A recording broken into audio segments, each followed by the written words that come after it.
This video has been sponsored by Brilliant.org. Ever since I started this channel, I've been making stinky chemicals, and some of my favorites have been things like putrescine and cadaverine, which are supposed to smell like a rotting body. I've also made some other fun ones, like butyric acid, which smells like vomit, and I've even recreated a horrible mixture that was developed by the US government. All of these, though, are apparently nothing compared to something called thioacetone, which is supposed to be the stinkiest chemical ever made. Everything that I've read about it makes it sound absolutely horrible, and according to Wikipedia, it's actually considered a dangerous chemical due to its extremely foul odor and its ability to render people unconscious and induce vomiting. What's also kind of concerning is that the smell itself has been described as just fearful, and it apparently has the ability to spread over large areas. This was unfortunately experienced firsthand in 1889 when some scientists accidentally released a small amount of it. The horrible smell was then able to quickly spread out over a large area of the town, and it caused people to faint and vomit, and it led to a panic evacuation. There are even some claims that diluting the smell makes it worse, and that it's possible to smell a drop of it downwind in seconds, even at a quarter-mile away. Based on all of this, it really does sound like the worst-smelling chemical ever, but I honestly just don't really believe it. Even though all of these claims are coming from credible papers and reports, it just doesn't seem possible that something could be that horrible. All of this made me really curious, though, and I just felt that I had to know what it smelled like and to experience the horror myself. Sadly, though, I couldn't find anywhere to buy it from, and it doesn't seem like anyone has made it in the last 60 years. So, if I wanted to see if it was actually as bad as it's claimed to be, it was unfortunately looking like I only had one real option, and I was gonna have to make it myself. But anyway, to get started, the first thing that I had to do was figure out how to even make it. So I went online and I did a bit of research, and it seemed to be relatively straightforward. From what I found, the typical method was to start with just regular acetone, convert that into something called trithioacetone, and then split that apart to release the supposedly terrifying thioacetone. The only problem was that I couldn't find any real details on exactly how to do this, and I guess this makes sense, because I don't think anyone actually ever makes it. However, I then noticed on Wikipedia that it mentioned the people who first discovered thioacetone. These were actually the same scientists who caused that disaster in 1889, and I figured if anyone knew how to make it, it would probably be them. So I just went back to Google, searched 1889 and their names, and their original paper was apparently the first result. I was honestly kind of shocked by how easy this was to find, except it took me way too long to realize that it was all in German. With Google Translate, though, I was hopeful that this wouldn't be a huge issue, and I just copy-pasted the part that I felt was important. The result that I got was actually surprisingly good, and I felt that it was more than enough for me to work with. So now, with a decent idea of what to do, it was time to make the trithioacetone. Based on the procedure, it seemed relatively simple, and pretty much all I had to do was get some regular acetone and bubble some hydrogen sulfide gas through it. This alone normally wouldn't have been too bad, but I apparently had to do it for 10 to 12 hours, which kind of disturbed me. This is because hydrogen sulfide is almost just as toxic as cyanide, and 10 to 12 hours meant that I was going to have to make a lot of it. The only somewhat good part is that making it is relatively easy, and to get started, I just needed a bunch of powdered iron and some sulfur. What I had to do next was just mix these together, so I dumped a bunch of the sulfur into a container, along with some of the powdered iron. I then quickly sealed it by screwing on the lid, and I started shaking it around. I had to do this until it looked like one uniform color, and after a few minutes, I felt that it was looking pretty good. So I went and got a lid of a paint can, and I carefully poured out a bunch of it. I then did my best to spread it out a bit and clean it up, and now it was time for the fun part. To get things going, all I had to do was blast a glass rod with a blowtorch and then carefully touch the mixture. Normally, this would almost immediately trigger a reaction, except for some reason, it kind of didn't do anything. This made me a bit worried that my eBay sulfur and iron were bad or something, but that thankfully wasn't the case. They finally started reacting together and combining to form something called iron sulfide, and it was also letting off a lot of heat. Over the years, I've actually done this reaction many times, and it has always been one of my favorites.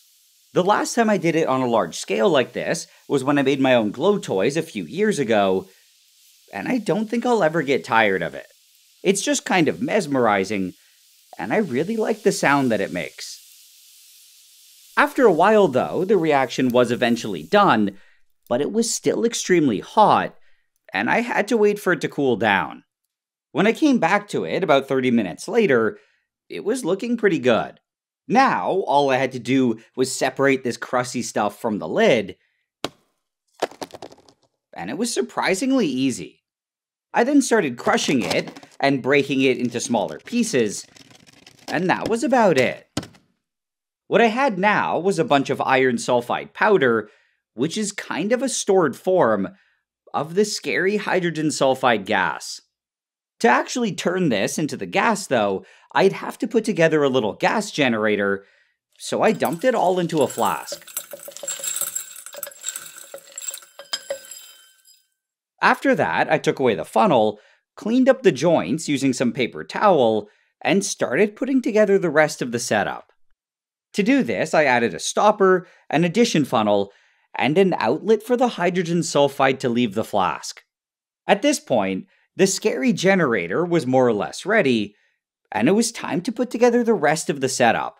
So I went and got another little flask, and into it, I added some acetone. I had no idea how much I was supposed to be using though, and I just randomly decided on 15 milliliters. Then on top of this, I added the only other ingredient that I needed, which was an equal amount of concentrated hydrochloric acid. Now with the flask fully loaded, I got rid of the funnel, and I slid in some glass tubing that was connected to the hydrogen sulfide generator. I then sealed the middle one with a stopper, and into the one on the right, I added another gas outlet. This one would lead to something called an inverted funnel trap, which would hopefully destroy any hydrogen sulfide that made it through the system. The fume hood that I was doing this in should have been more than enough to keep me safe, but I just wanted to be extra careful. So I just filled this beaker with concentrated sodium hydroxide, and at this point, things were looking pretty good. I then went back to the reaction flask, added a bowl under it, and filled it with water and ice. It was going to take a few minutes to cool down though, so while I waited, I went back to the gas generator. The last thing that I had to do was fill the addition funnel that was above it, and I just poured in a bunch of dilute hydrochloric acid. I then sealed it with a stopper, but for safety reasons, I didn't clamp it down. This way, if pressure were to somehow build up, this stopper would just pop out, instead of the whole setup exploding. But anyway, at this point, it was pretty much good to go, and I was technically ready to start. I was honestly a little bit nervous, but when I eventually felt I was ready for a potential disaster, I carefully opened the addition funnel. The moment that the acid touched the iron sulfide, it started reacting and releasing hydrogen sulfide gas.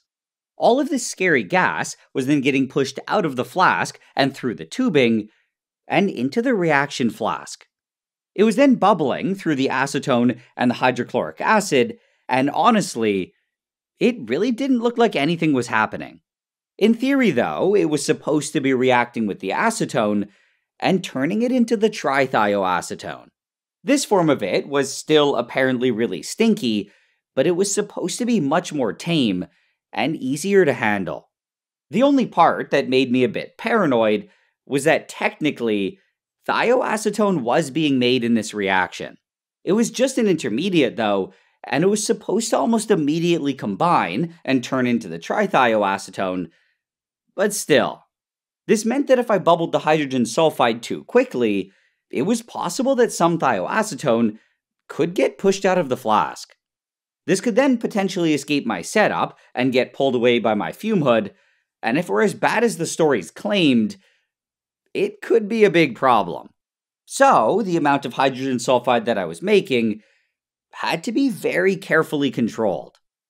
Besides that, though, things were actually looking pretty good, and I basically just had to keep it going until it was done, which was apparently 10 to 12 hours. The only sad part was that I couldn't leave it unattended, and I had to watch it pretty closely the entire time. For the next hour, though, it still kind of looked like nothing was happening, and I started thinking that I might have been wasting my time. However, it then suddenly turned cloudy when I wasn't looking, and I was really happy to see this. I then kept it going, and I definitely felt that it was getting cloudier and cloudier. It was only when it hit the 4-hour mark, though, that I really started to get excited. It wasn't super obvious, but it looked like there was a bit of oil that was forming on the surface. This was a really good sign because trithioacetone is supposed to be an oily liquid. Around the same time, though, I also noticed that the generator was running out of iron sulfide, and it was getting a little too full. So to continue, I was going to have to swap out the flask for a fresh one that was full of new iron sulfide. I was also going to have to do this every few hours, and it was far from ideal to say the least. With the fresh sulfide, though, I was able to keep it going, and about an hour later, when I slowed down the stirring, I saw something even more exciting. At first, it was hard to see, but there were actually some small blobs of oil that were floating around. Then, after another couple hours, there were a lot more. I was really trying not to get my hopes up, but at this point, things were looking pretty good. So it was of course right at this moment that my brother came in and told me that he smelled something. Yo, it kind of smells bad outside. And this kind of made me panic. So I quickly ran outside to investigate, and it did smell, but I couldn't figure out where it was coming from, and I figured it was just sewage or garbage or something. But anyway, I then went back to staring at the flask and adjusting the bubbling rate, which was honestly getting painful at this point. In the paper, though, it said that it was either 10 to 12 hours, or until it stopped absorbing. When I started this reaction, I was really hoping that it would magically stop way earlier, but I never saw any real difference. So, I just ended up going for the full 12 hours. When it was eventually done, though, I felt that it was looking pretty good, and the first thing that I had to do was get rid of the gas line. I was a bit nervous about opening up the flask and unleashing some sort of terror, but it turned out to be totally fine. I was able to just pop it out and replace it with a stopper, and I didn't smell anything. However, I wasn't sure if this was just because my fume hood was working really well, or that I hadn't actually made any trithioacetone. But either way, the next step, according to the paper, was to add a bunch of water to it. So I pulled out the middle stopper, and I started pouring in about 30 mils of cold water. This was supposed to knock out a bunch of the oil, and it definitely looked like it was getting cloudier. I figured this would take some time though, so I resealed the flask, and I let it stir for a while. As it sat there, it seemed to be working, and I was really happy to see some nice drops of oil forming. However, I was also getting a bit concerned, because the paper made it sound like there would be way more. It claimed that there should be as much oil as acetone that I started with, but that definitely wasn't the case.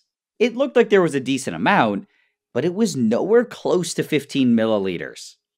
Either way, I then took away the stir plate and bowl, and I also got rid of the gas outlet and the trap.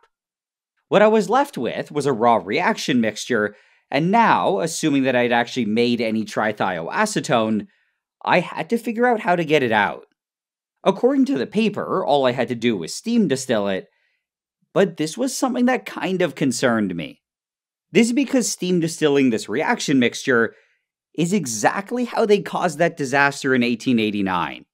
Even though I was skeptical of the stories, this still made me a bit hesitant to try it myself. I didn't really have any other good options though, so I decided to just go for it. However, at this point, it was already around 2 a.m., so I had to leave it overnight.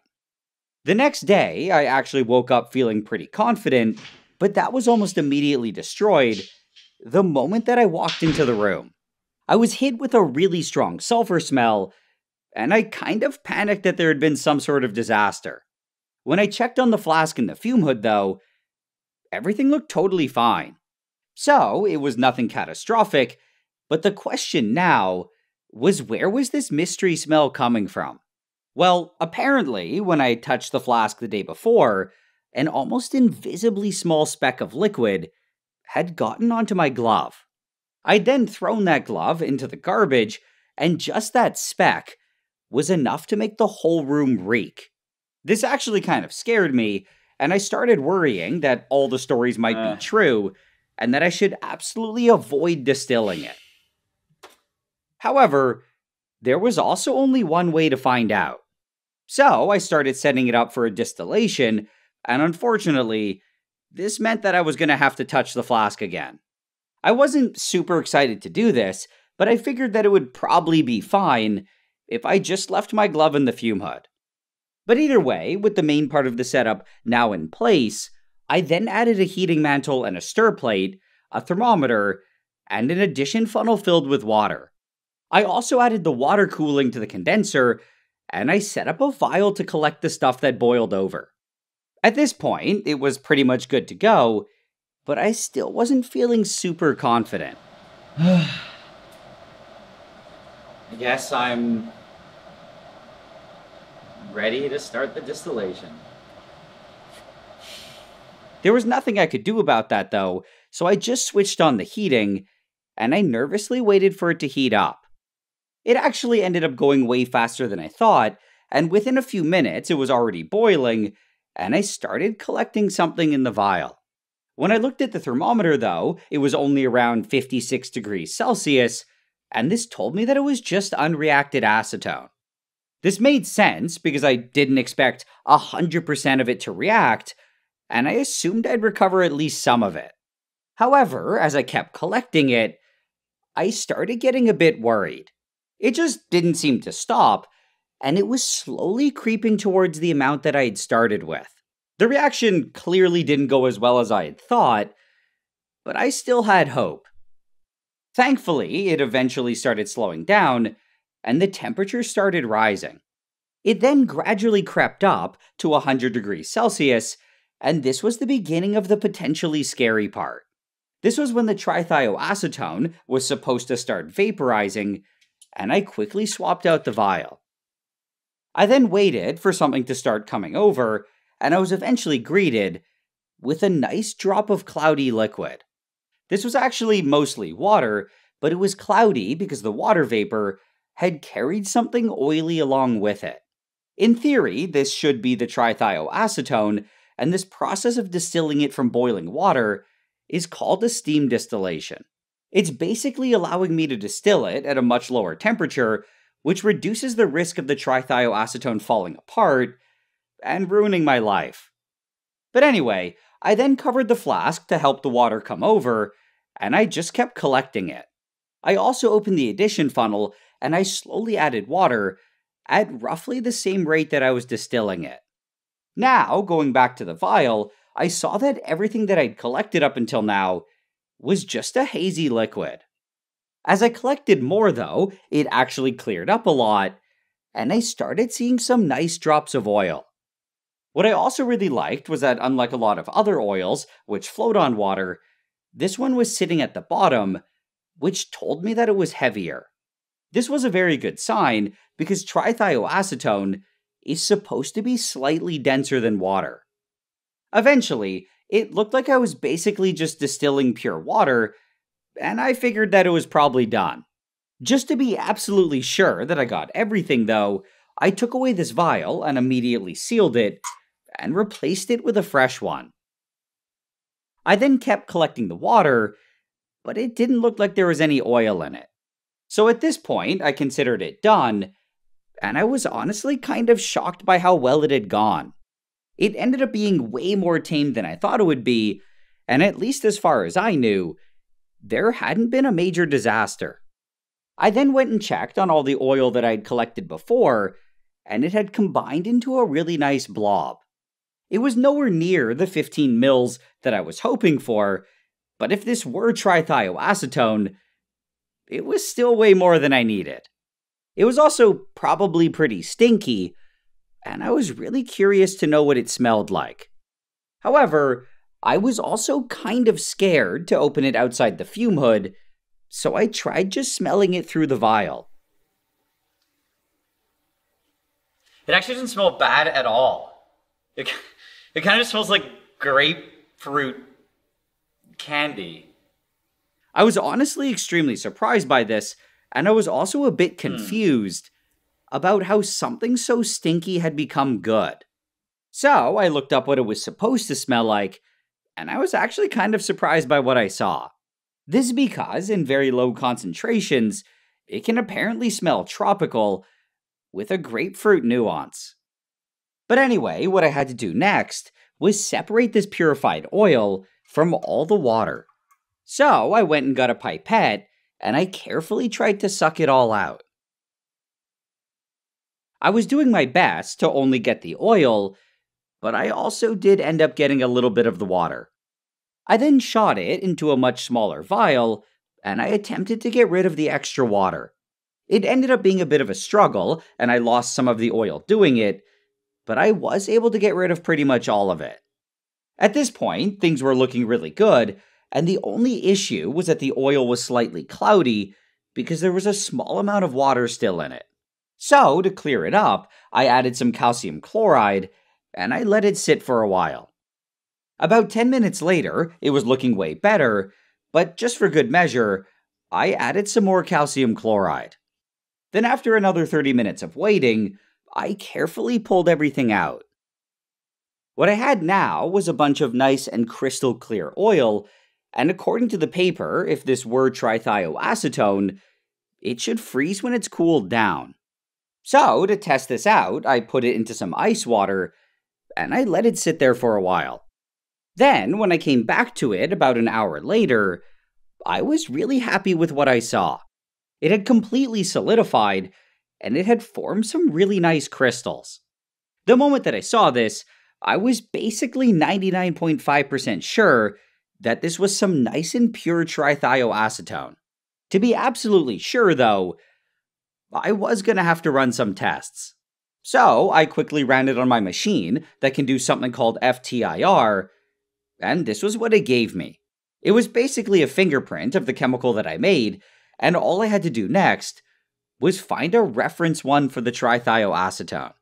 I then did the super complicated and scientific process of just comparing their shapes, and I saw that they were pretty much the same. Then just for good measure, I also did an HNMR on it, and I again got exactly what I was looking for.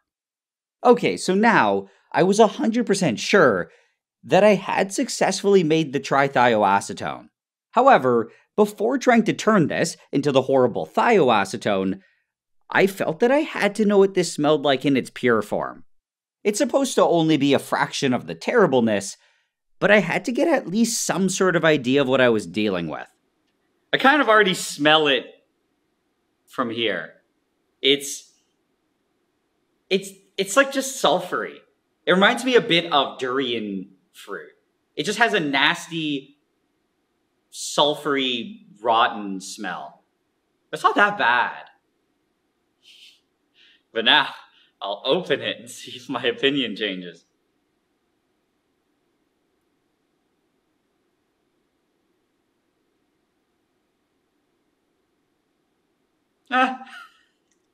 Still not that bad.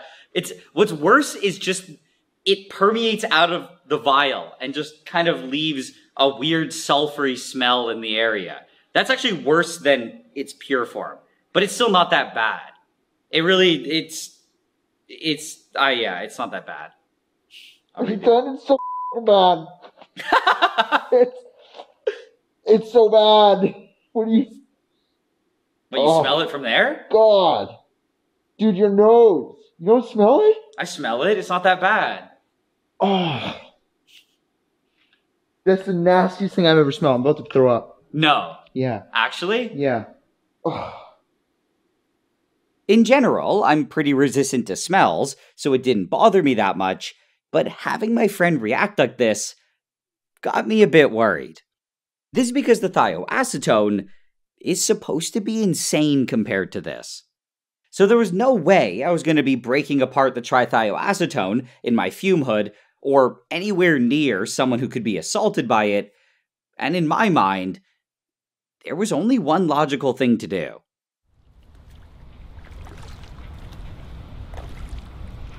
I rented an entire island, so I'd be far away from any potential victims. The only downside was that if it were horrible, it would be way harder to get away.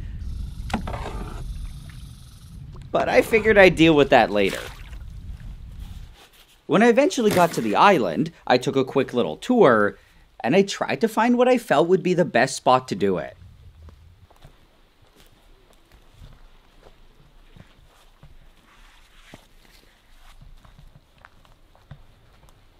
When I eventually found something that I liked, I went back and got all my supplies, and I started putting together my setup.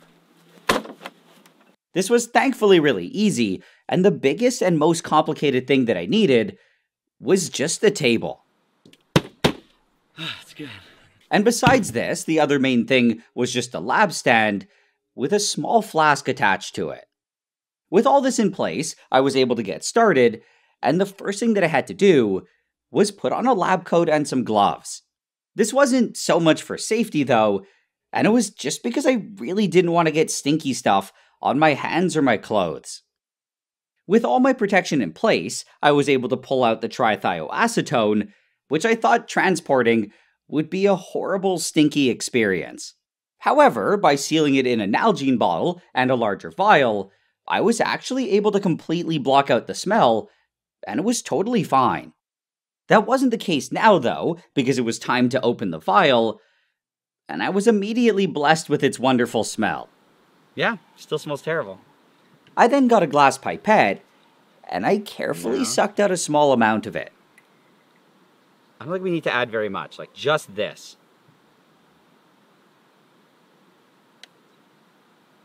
I ended up getting a bit more than I expected though, which kind of scared me. So I went back and pulled out most of it, and left behind only a very small amount.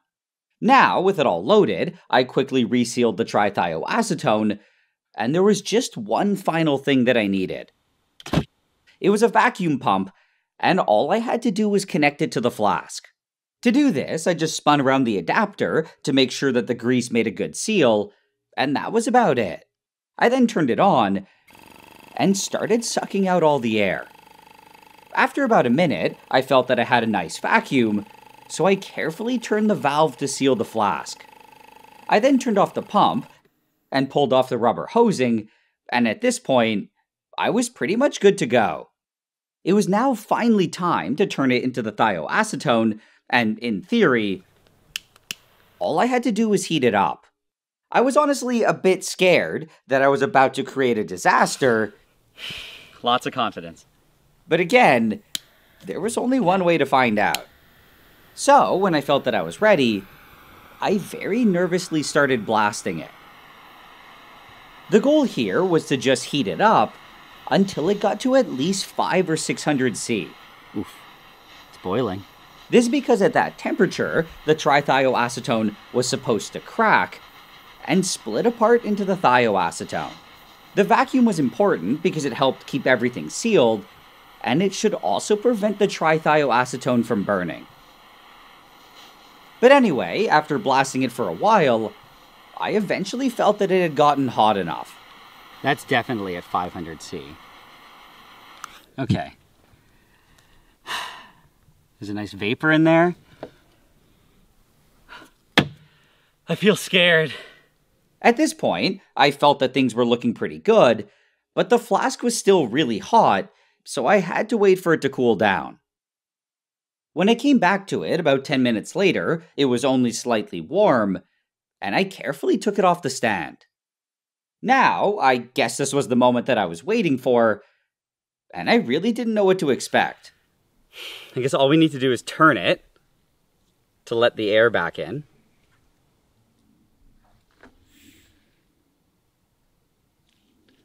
And open it.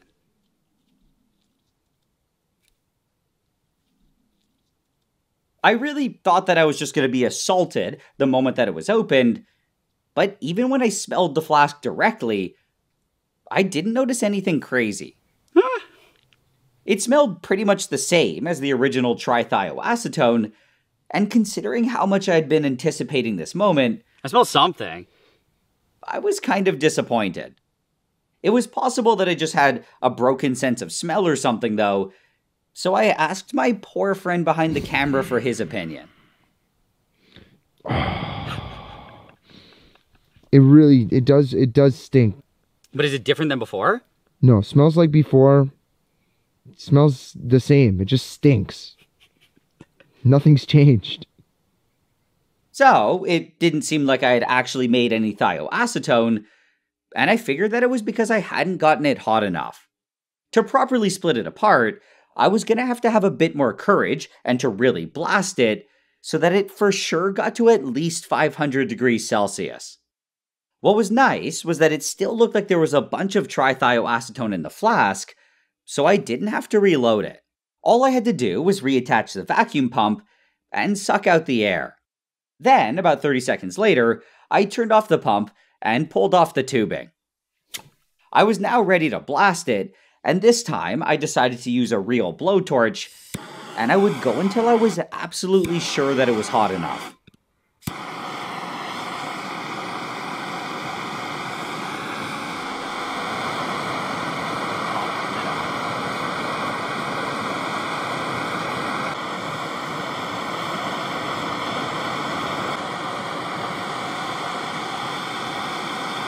Okay, I think that was hot enough. And it's starting to oh, that's good. What I started noticing was that it was turning orange at the top. From what I read online, this was actually a very good sign that thioacetone was forming. This is because thioacetone isn't very stable above negative 20°C, so it tends to start polymerizing and turning orange. I was now very confident that I had actually made it, and I was getting pretty excited. What I had to do now was just wait for it to cool down, but I was kind of worried that all the thioacetone would polymerize. So instead, I just pulled the entire thing off the stand, and I did a quick test to see if it smelled. No. Then after that, I very nervously opened it up, and I was mentally preparing myself for something horrifying. Oh. Unlike last time, it actually smelled almost immediately, and it definitely wasn't pleasant, but it also wasn't nearly as bad as I was expecting. I don't know if it's worse. I then tried smelling the flask directly, but I just didn't feel like it was that bad. This whole time, though, I could hear my friend behind the camera suffering. Do you smell it? Yeah, it reeks. It reeks. It smells so bad. I felt bad for him, but I was also very surprised because he was not only far away, he was also slightly upwind. However, I then remembered that there were some claims that thioacetone actually smelled worse when it was less concentrated. So I decided to try holding the flask further away to see if it would make a difference. When it was up close, it had much more of a chemical smell, and it was kind of a slightly rancid version of a natural gas leak. Further away, though, I felt that it was more like garbage mixed with sewage, and it was definitely a lot worse. However, I still didn't think it was that bad, and I had a hard time believing that this was the chemical responsible for all the stories. I then started thinking, though, that maybe I was just working with way too little of it. All of the stories make it sound like this unbelievably terrifying chemical, but at the end of the day, it's just stinky and really potent. To get a big result, it would still need a decent amount of it, And when I went back and read about that disaster in 1889, they were apparently working with 100 grams of trithioacetone, which is absolutely insane. I didn't have anything even remotely close to that, but I put in most of what I had left, which was probably around 0.25 grams. I also felt that with a lot more, I didn't need to use a vacuum, and I just started blasting it. Just like before, as I heated it, the trithioacetone started fuming, and then it eventually all started boiling. Unlike last time though, all of the vapor started slowly turning orange and pouring out of the flask. At this point though, I still didn't smell anything because the wind was blowing it away from me. However, considering how much of it I was making, I was getting a bit concerned. But anyway, I eventually felt that I had blasted it enough, and it was time to test it out. But let's go downwind a little bit. Oh yeah, you can smell it right here. It was definitely a lot stronger than the other time, but it was also kind of the same thing, and I just didn't think that it smelled that bad. One thing that I hadn't tested yet, though, was how far the smell could travel. I'm gonna go deeper in the forest. This was something that was a big part of all the stories, so I tried going a bit further away. However, I quickly realized that I was probably the worst person to be doing this test, because I clearly wasn't very sensitive to it.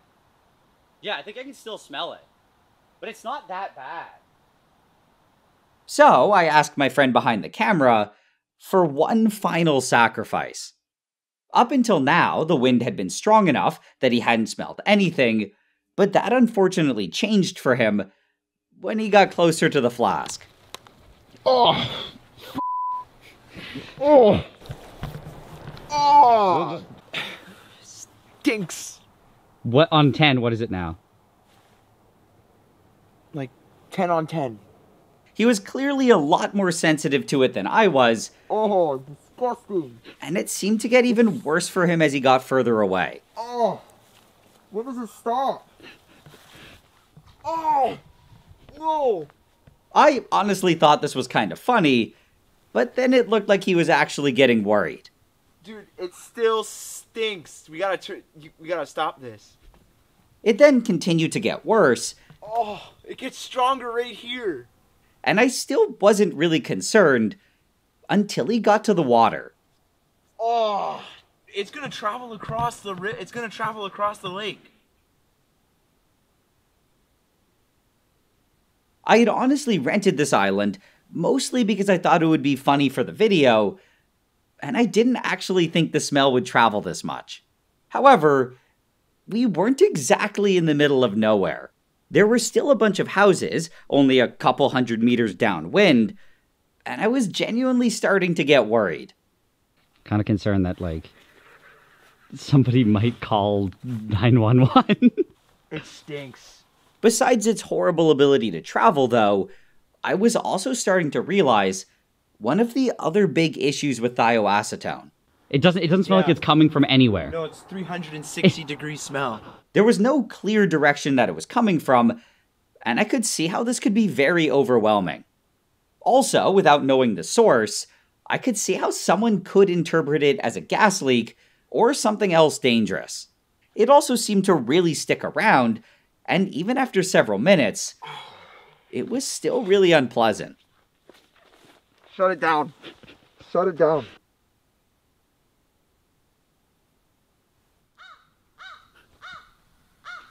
He's angry too. Eventually, though, the smell seemed to mostly go away, and at this point, I was done making the thioacetone. However, I was still somewhat concerned that someone would call the police, and I really didn't want to have to try and explain what I was doing. So I quickly dismantled my little forest chemistry setup, and I packed it all in my car. I then transported all of the horribly stinky stuff back home, and it was a somewhat unpleasant 2-hour drive.